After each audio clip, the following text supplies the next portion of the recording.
হাসিনার রেখে যাওয়া পা চাটা দোসর বা গোলাম যেভাবেই বলি না কেন, তারা যে কতটা ভয়ঙ্কর, যেভাবেই বলেন না কেন, আমি এই শব্দটা দিয়েই বা এই কথাগুলো দিয়েই আজকের পর্বটা শুরু করতে চাই।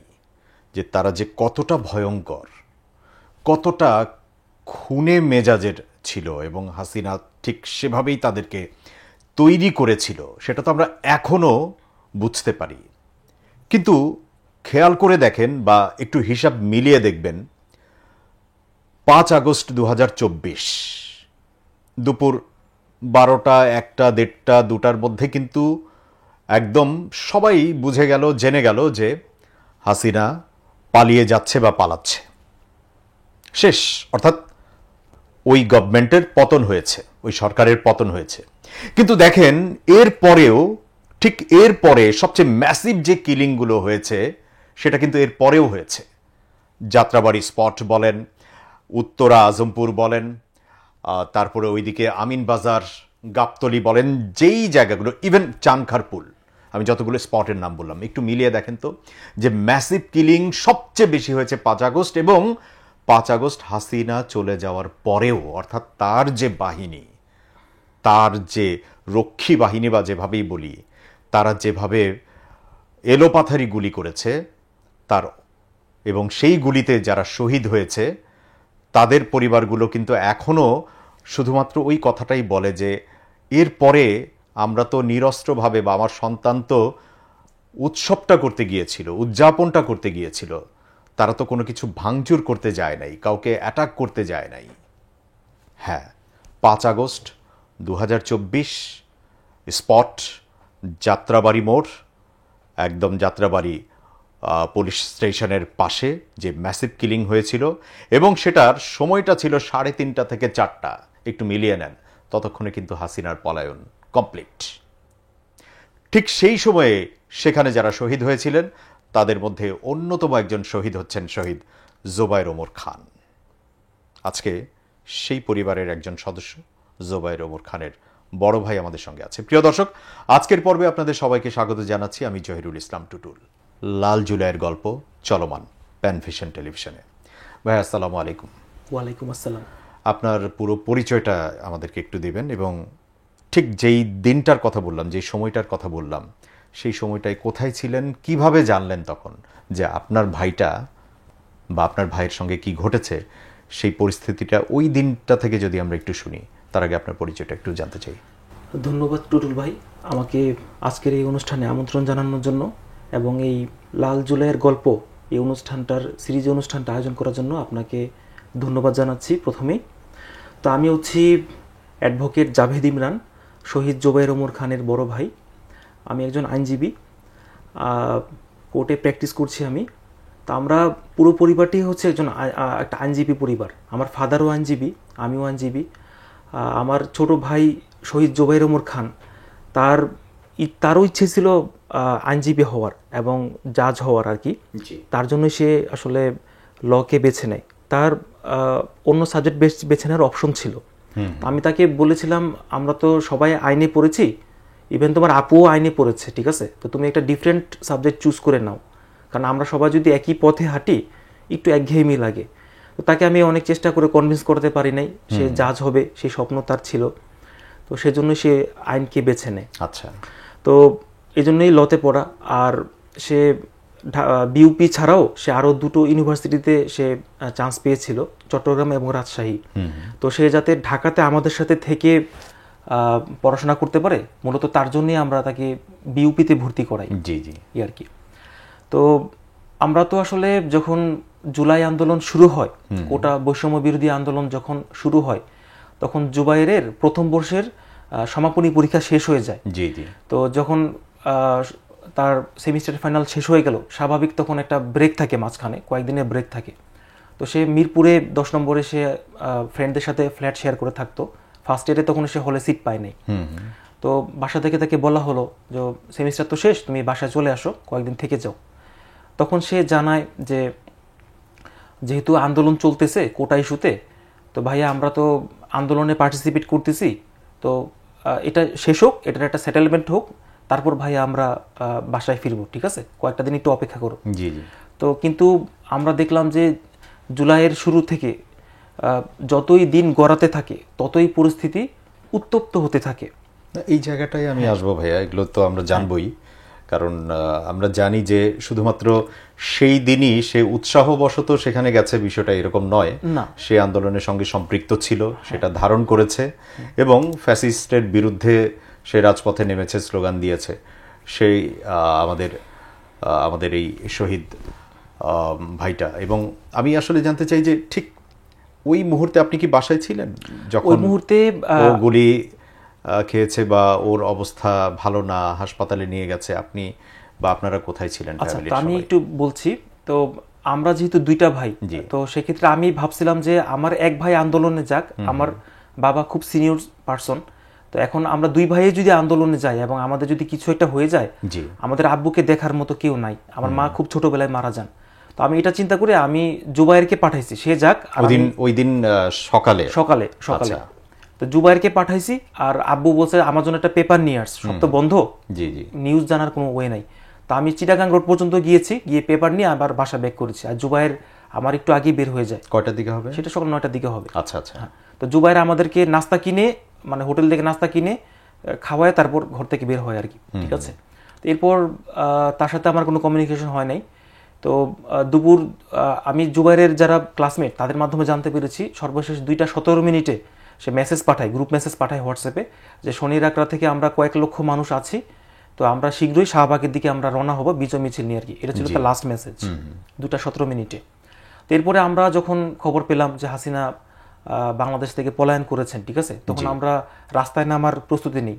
আমি এবং আমার ওয়াইফ তখন জাতীয় পতাকা হাতে নিয়ে আমি তখন 4টার দিকে আর কি বাসা থেকে বের হই। চাষারা মোড়ে যাব আর কি, আমাদের বাসা সিদ্ধিরগঞ্জ।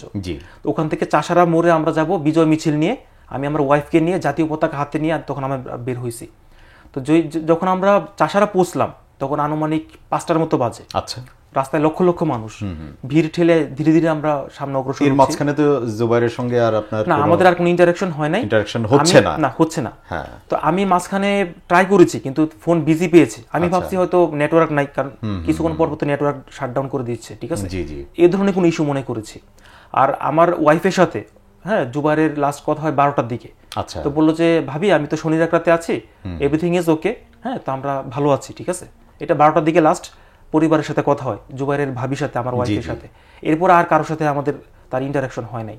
আর 2:17 সে গ্রুপ মেসেজ পাঠায় যে আমরা লক্ষ লক্ষ মানুষ, আমরা শাহবাগের দিকে আমরা এখন। গ্রুপে কি ছিলেন আপনি? না, আমি ছিলাম না, এটা শুধুমাত্র তার ক্লাসমেটদের মাধ্যমে জেনেছেন, যেটা শহীদ হওয়ার পরে মেসেজটা আমাদেরকে শো করেছে তারা।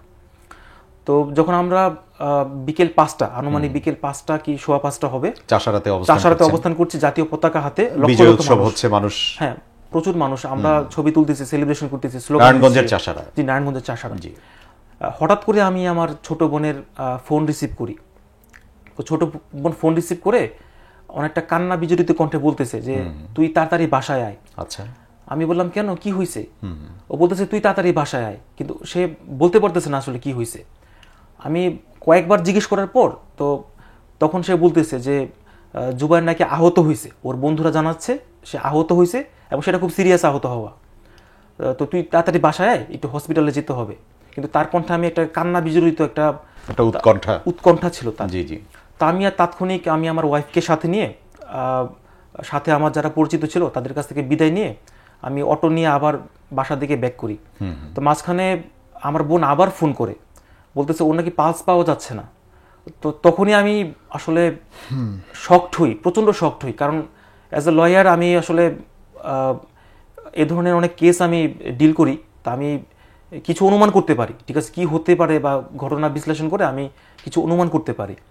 তো তখন আমি আসলে মনের মধ্যে একটা উৎকণ্ঠা এবং অজানা শঙ্কা আমার মনে জেগে উঠছে এবং আমি অনুমান করতে পারছি যে সামথিং ইজ ভেরি ব্যাড। তো আমি পথে যাচ্ছি, এর মধ্যে আরও কয়েকবার ফোন পেলাম, বাবার ফোন পেলাম, বললো যে তুই একটু তাড়াতাড়ি হসপিটালে যা, কি হয়েছে একটু দেখ। আসলে ব্যাপারটা হচ্ছে যে জুবাইরের ক্লাসমেটরা তারা জানতো যে ও আর পৃথিবীতে নাই, কিন্তু সরাসরি তারা খবরটা আমাদের সাথে শেয়ার করে বলছে না। সে বলছে আহত হয়েছে, আপনারা হসপিটালে আসেন। তো আব্বু খুব শকড হতে পারে এজন্য তারা সরাসরি নিউজটা শেয়ার করে নাই, ইভেন আমার বোনের সাথেও শেয়ার করে নাই। তো আমি যখন বাসার কাছাকাছি এসে অটো থেকে নামলাম, তো ফোন নাম্বার সংগ্রহ করলাম জুবাইরের ক্লাসমেটের। আমি মসজিদে ঢুকবো, আসর নামাজ পড়বো, তার আগে আমি তাকে ফোন করে বললাম যে আমি ওর বড় ভাই বলতেছি, তুমি ফ্যাক্ট যেটা সেটা বলবা, কোনো কিছু লুকোচুরি করবা না, একদম সত্য কথা বলবা, ঠিক আছে? কোনো কিছু লুকোচুরি করার দরকার নাই, তুমি সত্য কথাটা আমাকে বলো, কি হয়েছে ওর। তখন খুব ধীর কণ্ঠে সে বললো যে ভাইয়া, ও আর পৃথিবীতে নাই। তো ওই মুহূর্তটা ব্যাখ্যাতীত, পৃথিবীর কোনো ভাষায় আমি প্রকাশ করতে পারবো না। তা আমার কাছে মনে হচ্ছিল যে পুরো আকাশ আমার উপর ভেঙে পড়ছে। That was very terrible, very horrible, I could not take it. তো আমি নিজেকে সংবরণ করার চেষ্টা করতেছিলাম, পাশে আমার ওয়াইফ বারবার পাগলের মধ্যে জিজ্ঞেস করতেছিল যে জুবাইরের কি হয়েছে, কি হয়েছে। আমি তাকে বললাম যে একটু ধৈর্য ধরো, ঠিক আছে, আমি জানার চেষ্টা করতেছি, কিন্তু তাকেও আমি মৃত্যু সংবাদ দিই নাই। আমি আসরের নামাজ পড়লাম, পড়ে তারপর তখন আমার বাবা এবং বোন সম্ভবত তখনও জানে না ঘটনা কি।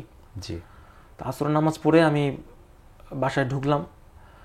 এরপর আমি বোন তো তখন জেনে গেছে, কিছুক্ষণ পর বোন সম্ভবত আরও কিছুক্ষণ পর বোন জানতে পারছে সামহাও তার ফ্রেন্ডদের মাধ্যমে। এরপর ধীরে সুস্থে আমি আব্বুকে জানাই। জানানোর পরে পুরো পরিবার আমরা আসলে ভেঙে পড়েছিলাম আর কি। আমরা একটা বিজয়ের দিন, পুরো জাতি যেটা জন্য অপেক্ষা করতেছিল। আমার ভাই, সে খুব শান্ত স্বভাবের ছেলে হলেও তার মধ্যে একটা প্রতিবাদী সত্তা ছিল। নিরাপদ সড়ক আন্দোলনে সে অংশগ্রহণ করছে, আবরার ফাহাদ হত্যার প্রতিবাদে সে মিছিল করেছে, বৈষম্য বিরোধী আন্দোলনে সে শুরু থেকে সে সক্রিয় ছিল। তো পুরো জাতি যে দিনটার জন্য অপেক্ষা, সেই দিনটা আসছে, কিন্তু অন্যভাবে আমাদের কাছে আসছে। আমরা এটার জন্য প্রস্তুত ছিলাম না।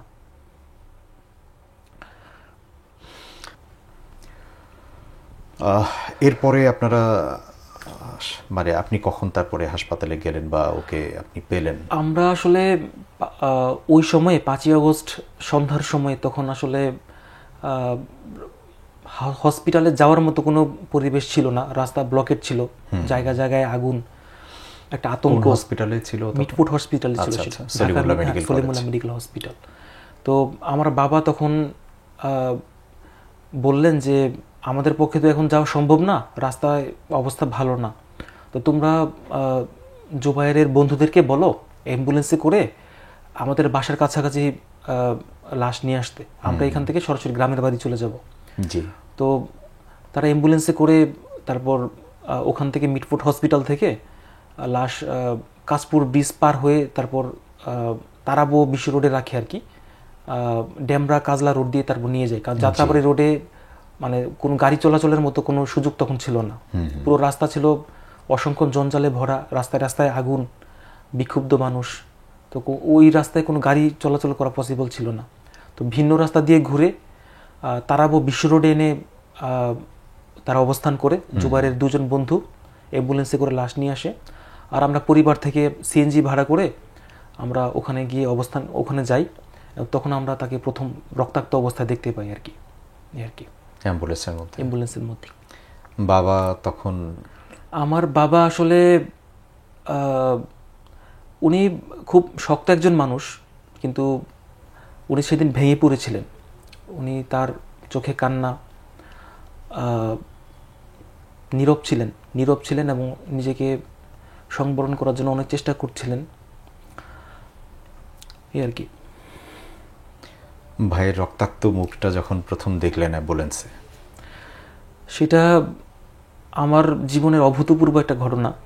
তো আমি যখন আমি ভাইয়ের মুখটা প্রথম দেখলাম, তো সে যদি ছোটবেলা থেকে এই ভাইটা বড় হয়েছে, নিজেকে আসলে সামলানো অনেক কঠিন ছিল সেই মুহূর্তটা। কত স্মৃতি, সেই মুহূর্তটা, খেলা করা, বকা দিয়েছেন, আবার কাছে টেনে নিছেন। সেই মুহূর্তটা আমার জন্য পৃথিবীর কঠিনতম একটা মুহূর্ত ছিল, সেই তাকে রক্তাক্ত অবস্থায় দেখা। তো আমার মা তাকে 6 মাসে রেখে মারা যান। আমি তাকে লোকমা তুলে ভাত খাইয়েছি, আমি তাকে কোলে করে স্কুলে নিয়ে গিয়েছি। তো যেই হাত দিয়ে আমি তাকে ভাত খাওয়াইছি, আদর করছি, কোলে করে স্কুলে নিয়ে গিয়েছি, পিঠে তুলে ঘোড়ার মতো খেলছি তার সাথে, তো তাকে আমি এই অবস্থায় দেখব, আই নেভার ইমাজিনড। এবং সেই হাত দিয়ে আমি তাকে চিরনিদ্রায় কবরে শায়িত করে এসেছি। তো লাইফের এরকম অবস্থার জন্য আমরা প্রস্তুত ছিলাম না, এবং এটা আমরা কখনো আশা করি নাই। তবে পর মুহূর্তে আমি সামলায় নিছি যে একটা স্বাধীনতার জন্য এই কুরবানি বড় কিছু না। আমার ভাইয়ের রক্তের বিনিময়ে দেশের লক্ষ লক্ষ মানুষ, শত শত হাজার হাজার তরুণ, তারা ফ্যাসিবাদ থেকে মুক্তি পেয়েছে। না হলে আরও অসংখ্য ছাত্রকে আবরার ফাহাদের মতো পরিণতি বরণ করতে হতো। আমার ভাইরা যদি সাহস না করে, যদি অগ্রসর না হতো, যদি প্রতিবাদ না করতো, যদি লড়াই না করতো, আরও অসংখ্য ছাত্রকে আবরার ফাহাদ হতে হতো, আর অসংখ্য ছাত্রকে নির্মমতার বলি হতে হতো। তো আমার ভাইয়ের রক্তের বিনিময়ে পুরো জাতি মুক্তি পেয়েছে, এটা যখন পরক্ষণে চিন্তা করলাম, আমার বেদনা কিছুটা হলেও তখন প্রশমিত হয়। একদম যদি আজকের দিনে ফিরে আসি, আমরা যে মুহূর্তে এই পর্বটা ধারণ করছি তখন আরেকটা জুলাইয়ের শেষ দিক, 2025-এর জুলাইয়ের আজকের একটা দিনে আমরা শেষ দিকে আমরা এই পর্বটা ধারণ করছি। একটা বছর পরে নানা রকমের অনৈক্যের সুর আমরা দেখতে পাই, নানা রকমের স্বার্থের খেলা আবার নতুন করে আমরা দেখতে পাচ্ছি। কষ্ট হয়তো? হ্যাঁ, অবশ্যই। আমরা যেই স্পিরিট এবং জাতীয় ঐক্য, অভূতপূর্ব জাগরণ আমরা জুলাইয়ে দেখেছি, একটা রিক্সাওয়ালা থেকে শুরু করে একজন ইউনিভার্সিটির প্রফেসর, আবাল বৃদ্ধ বনিতা, যেই স্পিরিটকে ধারণ করে জুলাইয়ে রাস্তায় নেমে এসেছিল এবং বিজয় অর্জন করেছিল, তো সেই স্পিরিটটা এখন আমরা দেখতে পারছি না। তো এটা আমাদের হৃদয় ভাঙার কারণ। তো আমরা সেই স্পিরিটটাকে দেখতে চাই, যেই স্পিরিটটা আমরা জুলাইয়ে দেখেছিলাম। জি হ্যাঁ, তো জাতীয় ঐক্যের যে সূত্র ছিল, জাতীয় ঐক্যের যে ভিত্তি ছিল, একটা যে গণজাগরণ ছিল, আমরা তো 71 দেখি নাই, বা আমরা তো 90ও দেখি নাই। তা আমরা আমাদের জেনারেশনের জন্য এটা একটা অভূতপূর্ব ঘটনা ছিল। তো সেই ইতিহাসের সাক্ষী আমরা হয়েছি, কিন্তু সেটার যেই পথে সেটা বর্তমানে পরিচালিত হচ্ছে, আমরা সেটা প্রত্যাশা করি না। তা আমরা আশা করব যে সেই জুলাইয়ের স্পিরিটটা আবার আমাদের মধ্যে থাকবে, জাতীয় ঐক্য থাকবে, অন্যায়ের বিরুদ্ধে, ফ্যাসিবাদের বিরুদ্ধে আমরা সুদৃঢ়ভাবে ঐক্যবদ্ধ থাকবো, এবং সেভাবে আমরা জাতি হিসেবে আমরা সামনে এগিয়ে যাব, এটাই আমাদের প্রত্যাশা। ওর জন্মস্থানটা কোথায় ছিল, ঠিক কোথায় ও জন্মেছিল? আচ্ছা, তো আমরা 3 ভাই বোন। তা আমরা সবাই আমি চট্টগ্রাম জন্মগ্রহণ করি। চাকরি সূত্রে আমার নানা চট্টগ্রাম বিশ্ববিদ্যালয়ে স্টাফে, মানে কোয়ার্টারে থাকতেন, স্টাফ ছিলেন চট্টগ্রাম বিশ্ববিদ্যালয়ের। তো ওখানে আমার জন্ম। আর ছোট 2 ভাই বোনের জন্ম ঢাকাতেই। তো ও মনোয়ারা হসপিটালে জন্মগ্রহণ করে, আপনার সম্ভবত সেটা সায়দাবাদের থেকে একটু কাছে মনোয়ারা হসপিটাল, সেখানে জন্মগ্রহণ করেছে, গোলাপবাগের আশেপাশে। জি। তখন আপনার মানে আপনি ওর সাথে মানে আপনার, আচ্ছা, আপনি স্কুলে ছিলেন? আমি তখন স্কুলে পড়তাম। মানে এটা কেন জানতে চাইলাম যে ওর ওই সময়ের স্মৃতিটা তাহলে নিশ্চয়ই আপনার খুব ভালোভাবে মনে আছে। মানে ছোট ভাইটা, মানে প্রথম আদরের ছোট ভাইটাকে যখন আপনি দেখলেন, ওটা কি হসপিটালে দেখেছিলেন? না, আমি তখন বাসা ছিলাম। আমার বাবা দাদি সম্ভবত তারা গিয়েছিলেন হসপিটালে, আমার এক্স্যাক্টলি খেয়াল নাই। আপনি প্রথম কোলে নেওয়ার পরে আপনার অনুভূতিটা কি ছিল? বাসায় সম্ভবত 2 দিন পরে ব্যাক করে, আমার মা তাকে নিয়ে 1 দিন কি 2 দিন পরে সে ব্যাক করে। তো যখন তাকে আমি প্রথম কোলে নিলাম, আমার কাছে মনে হচ্ছিল যেন একটা ফেরেশতা আমার কোলে বসে আছে, এতটা সুবহানাল্লাহ সুন্দর তার চেহারা ছিল, অসম্ভব রাজপুরুষের মতো চেহারা ছিল তার। ঠিক আছে, যখন তাকে কোলে নিয়েছি, তো সেই অনুভূতিটাও আসলে বলার মতো না। তো সেটা আমাকে এখনো নাড়া দেয়, এখনো সেই স্মৃতি আমার মনে হয় যে সেটা 2 দিন আগের ঘটনা। আচ্ছা, ঠিক আছে, আর কি। তারপরে ওর স্কুল প্রথম কোনটা ছিল? স্কুল ছিল আপনার, আমি বলিনি তো, তাকে 6 মাসে রেখে আমার মা মারা যান। আচ্ছা, আমার মা ব্রেন স্ট্রোক করে তাকে 6 মাসে রেখে মারা যান। এরপর আমার দাদিমা ছিলেন, দাদিমা আরো 3 বছর বেঁচে ছিলেন। তো দাদিমা 3 বছর পর্যন্ত মূলত দাদির কাছে বড় হয়। তো 3 বছর বয়স থেকে আমি এবং আমার ছোট বোন তাকে বড় করি। আচ্ছা, তা আমি তাকে ভাত খাওয়াইতাম। আপনার ইমিডিয়েট ছোট বোন? আমার ইমিডিয়েট ছোট বোন। আচ্ছা, তারপরে ও হচ্ছে সবার ছোট? ও সবার ছোট, 2 ভাই বোনের পরে ছোট? জি, সবার ছোট। তো তারপর আমি এবং আমার ছোট বোনই মূলত একদম শেষ পর্যন্ত তাকে বড় করি, আমাদের কোলে সে মানুষ হয়েছে। আচ্ছা, প্রথম স্কুল কোনটা ছিল? অনির্বাণ প্রি ক্যাডেট স্কুল, সেটা হচ্ছে আপনার শনিরাকড়ার কাছাকাছি একটা স্কুল আর কি। আচ্ছা, তখন আপনাদের ফ্যামিলি ওখানে ছিলেন? আমরা ওখানে আচ্ছা, এসএসসিটা কোথায়? একই উচ্চ বিদ্যালয়, সেটা দনিয়াতে শনিরাকার কাছে একটা স্কুল, একই উচ্চ বিদ্যালয়। আচ্ছা, তারপরে হচ্ছে তারপরে সে নটরডেম কলেজে ভর্তি হয়। সেখান থেকে সে আপনার এইচএসসি পাশ করার পর জি 3টা পাবলিক ইউনিভার্সিটিতে সে অ্যাডমিশন দেয় এবং আলহামদুলিল্লাহ সে 3টাতেই চান্স পায়। আচ্ছা, এবং সে ল ফ্যাকাল্টিতে চান্স পায়, 3টাতেই ল ফ্যাকাল্টিতে চান্স পায়। তার মানে খুব মেধাবী স্টুডেন্ট, অসম্ভব মেধাবী ছাত্র ছিল সে। তো এরপরে চট্টগ্রাম এবং রাজশাহী, ওখানে আমাদের ফ্যামিলির কেউ নাই বর্তমানে, এজন্য তাকে বিউপিতে ভর্তি করাই যাতে সে আমাদের ফ্যামিলির সাথে থেকে সে পড়াশোনা করতে পারে। আচ্ছা, আর কি। তারপরে তো ও হোস্টেলে থাকা শুরু করলো। হোস্টেলে ফার্স্ট ইয়ারে তো আসলে সিট পাওয়া যায় না, তো অথরিটি বললো যে তোমাকে সেকেন্ড ইয়ারে উঠতে হবে। তো প্রথম কয়েকদিন আমাদের বাসা থেকেই সে বিউপিতে যাওয়া আসা করতো। জি, এরপর ফার্স্ট সেমিস্টার শেষ হওয়ার পর সম্ভবত সে ইয়াতে মেসে উঠে, মেসে মানে তার ক্লাসমেটরা মিলে একটা ফ্ল্যাট ভাড়া নেয়, শেয়ার করে থাকতো আর কি, মিরপুর 10-এ। জি জি। আন্দোলনের সময়গুলোতে যখন ও রেগুলার এই আন্দোলনে যুক্ত হচ্ছিল, বিশেষ করে জুলাই বিপ্লবের সময়, তখন তো আপনাদের সঙ্গে যোগাযোগ হতো। হ্যাঁ। তখন তার আলাপগুলো কি ছিল আসলে, কি বলতো সে? আচ্ছা, তো যখন আন্দোলন শুরু হয়ে গেল, আমি আপনাকে ইতিপূর্বে বলেছি যে তার কিন্তু প্রথম বর্ষের ফাইনাল তার শেষ হয়ে যায়। তো স্বাভাবিক একটা 3-4 দিনের ব্রেক থাকে এবং সব ছাত্ররাই কিন্তু বাসাতে ফিরে একটা ভ্যাকেশনের জন্য আর কি, সেমিস্টার শেষ হওয়ার পর। তারও চলে আসার কথা ছিল, কিন্তু অ্যাট দ্য সেম টাইম আন্দোলনও তখন আপনার জোরদার হচ্ছিল। তখন জুলাইয়ের 8 কি 10 তারিখ তখন প্রতিদিনই আসলে ডেভেলপমেন্ট হচ্ছিল। তো বাসা থেকে আব্বু বলল যে তুমি চলে আসো, কাম ব্যাক, হ্যাঁ, সেমিস্টার তো শেষ হয়ে গেছে। তখন বললো যে না আব্বু, এখন তো আন্দোলন চলতেছে, আর কয়েকটা দিন যাক, ঠিক আছে, একটু স্বাভাবিক হোক, আমি আসবো, অবশ্যই আসবো। সে এমনি বেসিক্যালি সে মাসে একবার করে আসতো বা 2 মাসে একবার করে আসতো। জি।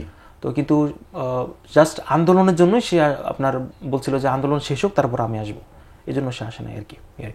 আপনার সাথে কথা হতো নিয়মিত? আমার সাথে আমার সাথে কথা হইতো, বেশি কথা হইতো আব্বু আর আপুর সাথে কথা হইতো আর কি।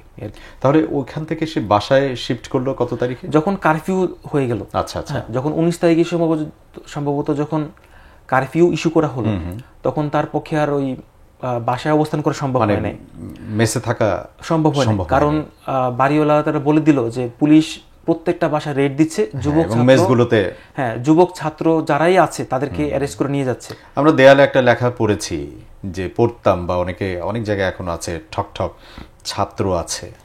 জি, এভাবে ছাত্রদেরকে খোঁজা হতো। হ্যাঁ। তো বাসায় আসার পর থেকে তো সব কারফিউ, সবকিছু বন্ধ, তারপরেও ছাত্ররা চেষ্টা করেছে অ্যাক্টিভ থাকার জন্য।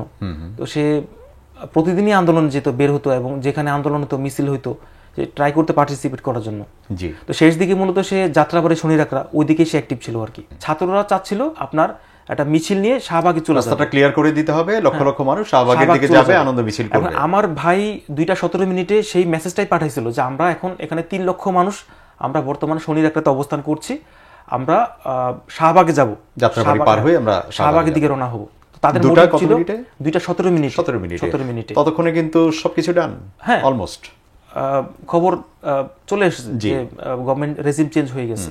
তো সেখানে গুলি করার কোনো জাস্টিফিকেশন ছিল না এবং গুলি করার মতো কোনো পরিবেশও ছিল না, একদম স্বাভাবিক পরিবেশ ছিল। ছাত্ররা আপনার মিছিল নিয়ে শাহবাগের দিকে যাচ্ছিল, এমন সময় উইদাউট এনি প্রভোকেশন থানার ভিতর থেকে আপনার সাউন্ড গ্রেনেড ছুড়ে মারা হলো। এরপর ছাত্ররা, যেটা আমরা ওই ডকুমেন্টারিতেও দেখেছি, হ্যাঁ দেখেছি। এরপর আপনার ছাত্ররা কিছুটা ছত্রভঙ্গ হয়ে পিছনের দিকে সরে গেল। এরপর থেকে মূলত ম্যাসিভ ফায়ারিং শুরু হয় এবং আমার ভাই সেই ফায়ারিংয়েই আপনার শাহাদাত বরণ করে। এবং আপনার রিসেন্টলি আরেকটা রিপোর্ট আমরা দেখলাম, সম্ভবত সেটা বিবিসির সম্ভবত, তো 52 জন শাহাদাত বরণ করে ওই দিন যাত্রাবাড়ির স্পটে, শুধু ওই একটা স্পটে। তো my younger brother was one of them আর কি। তো সেটা অবিশ্বাস্য, নজিরবিহীন, এবং এই ঘটনার কোনো ব্যাখ্যা এখনো পর্যন্ত আমরা কারো কাছ থেকে পাই নাই। কেন শেখ হাসিনা পালিয়ে যাওয়ার পরও এবং গুলি করার কোনো জাস্টিফিকেশন না থাকার পরও কেন সেই দিন তারা গুলি বর্ষণ করেছিল, সেইটার ব্যাখ্যা আজকে 1 বছর পার হয়ে গেছে, এতগুলা মানুষ শহীদ হয়েছে, প্রশাসন থেকে বা পুলিশের পক্ষ থেকে কোনো ব্যাখ্যা আমাদেরকে দেওয়া হয় নাই কেন সেই গুলিটা করা হয়েছে। ঠিক আছে, তো আমি এই অনুষ্ঠান থেকে আমি প্রশাসন এবং সরকারের নিকট আমি আবেদন রাখছি যে ওই ঘটনার একটা ব্যাখ্যা দেওয়ার জন্য, যে কেন উইদাউট এনি প্রভোকেশন ফায়ার করা হয়েছিল। ঠিক আছে, এই ঘটনার একটা ব্যাখ্যা আমরা জানতে চাই। একটা ঘটনা আমরা প্রায়ই বলি বা জেনেছি যে আমাদের চিফ প্রসিকিউটর একটা কয়েকদিন আগে বলছিলেন যে একজন চিফ অফিসার যিনি 1000-এর বেশি গুম হয়ে যাওয়া মানুষকে নিয়ে হত্যা করেছে নিজ হাতে, নিজের বন্দুক দিয়ে, এবং রক্ত বা ব্রেইন যখন হাতে ছিটকে আসতো তাতে উনি উল্লাস করতেন। এটা ছিল তার আমলের ওই বাহিনীদের কর্মকর্তার অবস্থা। আমরা ইতিহাস তো আমরা পড়ি, আমরা ইতিহাস পাঠ করি। শেখ হাসিনা শুধু আমাদের যুগে শেখ হাসিনা, কিন্তু আমরা যদি ইতিহাস পাঠ করি, অসংখ্য শেখ হাসিনা পৃথিবীতে এসেছিল।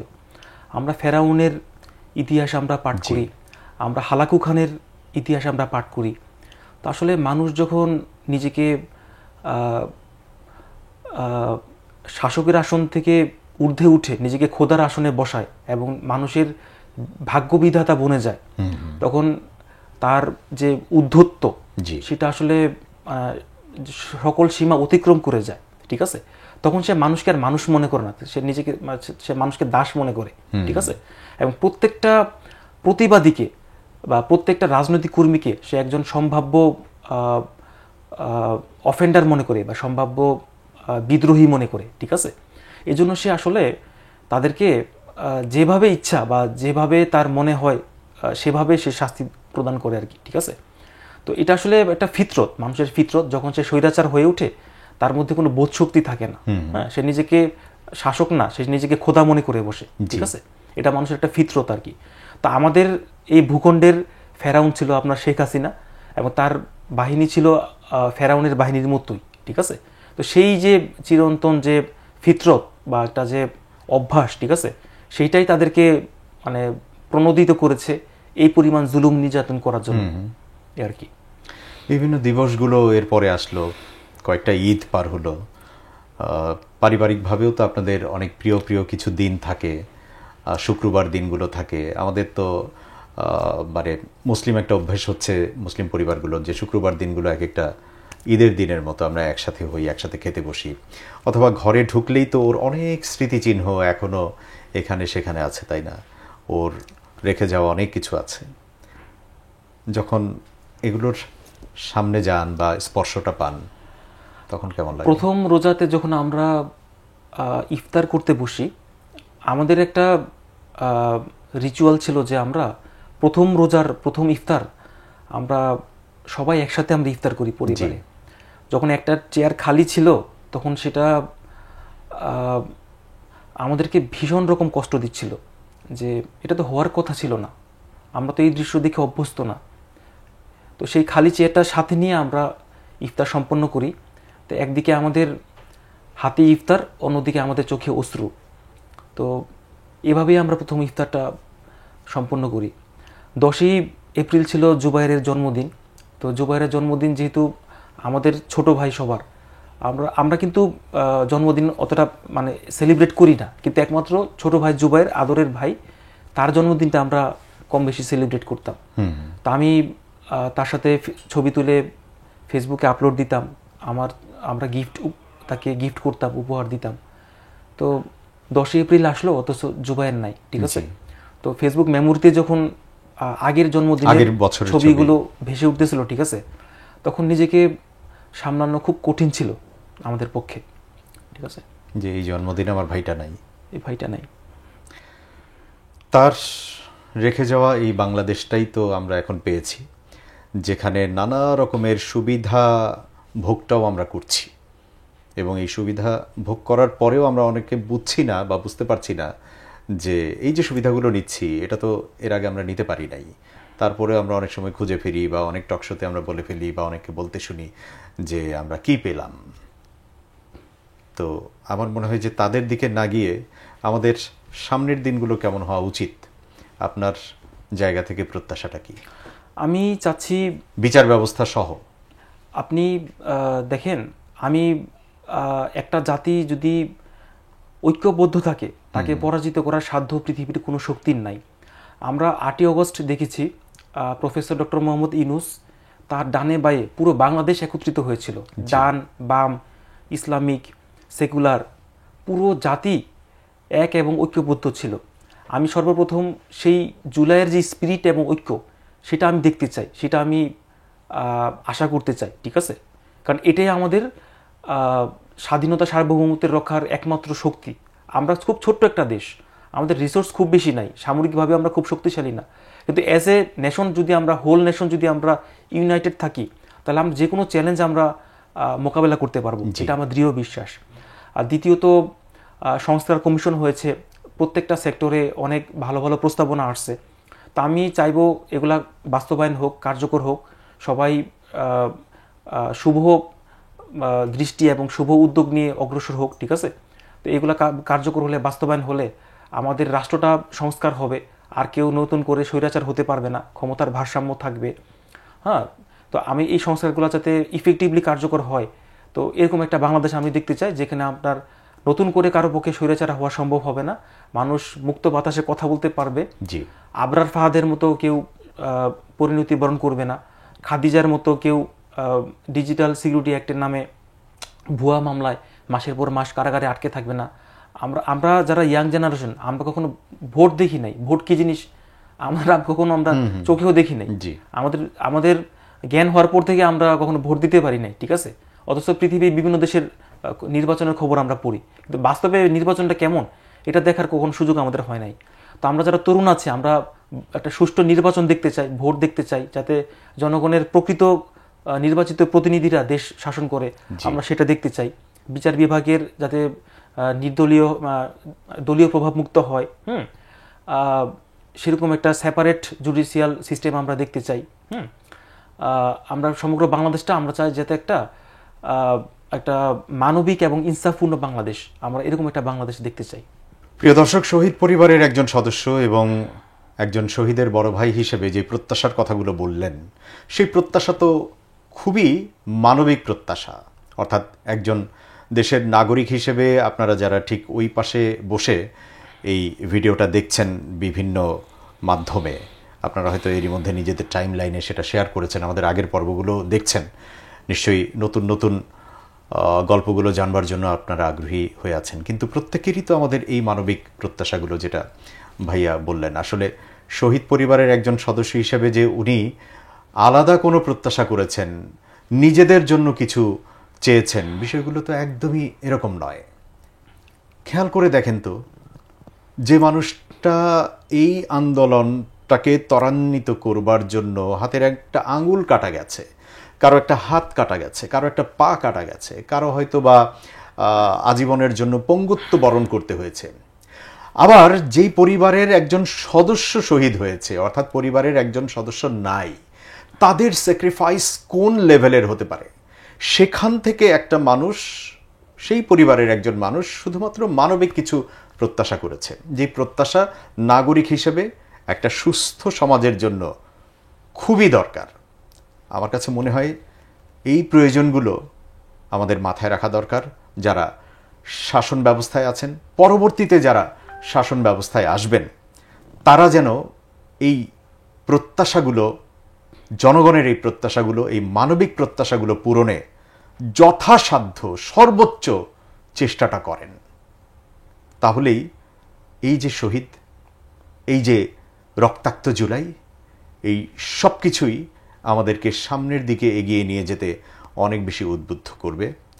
আমাদের শহীদগণ আল্লাহ রাব্বুল আলামিনের কাছে আছেন, রাব্বুল আলামিন নিশ্চয়ই তাদেরকে ভালো রাখবেন, তাদের পরিবারগুলোও ভালো থাকুক। আজকের মতো বিদায় নিচ্ছি। আল্লাহ হাফিজ। আসসালামু আলাইকুম ওয়া রাহমাতুল্লাহ।